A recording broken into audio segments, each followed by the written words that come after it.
বন্ধুরা, সংসারের সংকীর্তন সিরিয়ালের আজকের রিভিউ। জয়ন্ত বর্ষে শান্তিকে বিয়ে করতে এসেছে। এদিকে মদন দেখছে সেখানে অনেক মডার্ন রান্নাবান্না হয়েছে। সে বংশীকে ফোন করেছে, বলছে মামা এখানে চাউমিন মোমো এই সব রান্না হয়েছে। এদিকে শান্তির ঠামি মদনকে বলছে ওর সাথে একটা পিয়ানো পাঠানো হবে।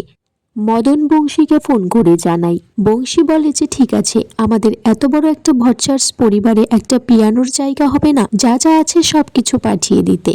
এদিকে জয়ন্তর সাথে শান্তির মালা বদল, সাত পাকে বাঁধা সবই হচ্ছে। জয়ন্তর ভাই তার দাদুকে ভিডিও কল করে সেটা দেখাচ্ছে।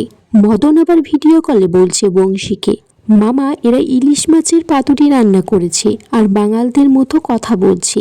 বংশী বলছে কোনো রকম সন্দেহজনক কিছু মনে হলে আমায় কিন্তু আগে জানাবি। এদিকে জয়ন্ত আর শান্তির বিয়ের মন্ত্র পড়া হচ্ছে, সেখানে বরিশাল কথাটা বলা হয়েছে।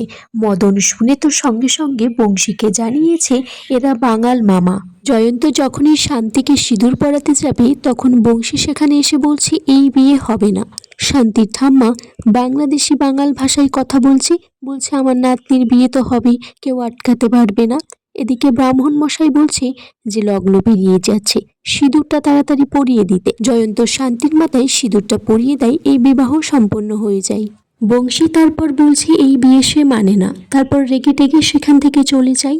এদিকে জয়ন্তর দাদু বলছে শান্তিকে যে তোরা চিন্তা করিস না, আমি যতদিন ওই বাড়িতে আছি তোদের কোনো চিন্তা নেই।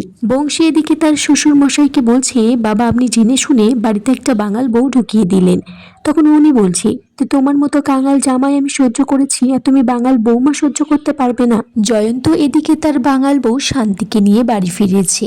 দুধে আলতায় পা দিয়ে ঘরে প্রবেশ করতে যাবে বংশী তখন বলছে এটা শুধুমাত্র তোমার শ্বশুর বাড়ি, স্বামীর বাড়িও বটে, কিন্তু তুমি যেহেতু তোমার বংশ পরিচয় লুকিয়ে বিয়েটা করেছো তোমাকে পরীক্ষা দিতে হবে, আর তুমি যদি পরীক্ষায় পাশ না করো তাহলে তোমাকে একের পর এক এইভাবেই পরীক্ষা দিতে হবে। শান্তি তখন বলছে ঠিক আছে আমি রাজি আছি সমস্ত পরীক্ষা দেওয়ার জন্য।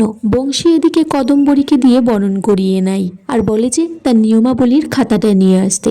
ও একদিকে যেমন শ্বশুর মশাই অন্যদিকে শাশুড়িও বটে।